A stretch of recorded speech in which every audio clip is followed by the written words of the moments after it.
Ever wondered what's happening in the ZANU PF Politburo? Well, sometimes the truth is stranger than fiction. There's been a shake-up, a reassignment that's causing ripples and raising eyebrows. Winston Chitando, a name you might recognize, has been reassigned, and not just anywhere, but to the Ministry of Mines. This is the very same ministry responsible for mining concessions, those valuable rights to extract precious resources. But, according to an insider known as Gyros, there's more to this reassignment than meets the eye. Gyros, a man with a finger on the pulse of ZANU PF and the military, has made some explosive allegations. He claims that President Emmerson Dambudzo Mnangagwa has made sure the Ministry of Mines has gone back to his boy, Winston Chitando. Now, why would that be noteworthy?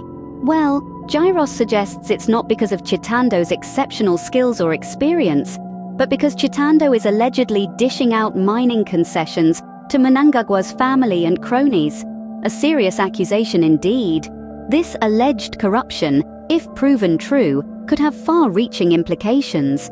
It could potentially mean that the resources of Zimbabwe are being exploited, not for the benefit of its citizens, but for a select few. So, to sum it up, Winston Chitando's reassignment to the Ministry of Mines is causing a stir. There are allegations of corruption, favoritism, and nepotism. And at the heart of it all, according to Gyros, is President Emmerson Dambudzo Mnangagwa.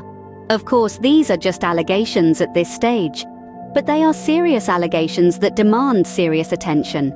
Because if they are true, it means that the very resources that could be used to uplift the people of Zimbabwe are instead being used to enrich a select few. In the end, it's not just about Winston Chitando's reassignment. It's about the alleged corruption in the ZANU PF Politburo. It's about the future of Zimbabwe. And it's about the quest for transparency, accountability, and justice.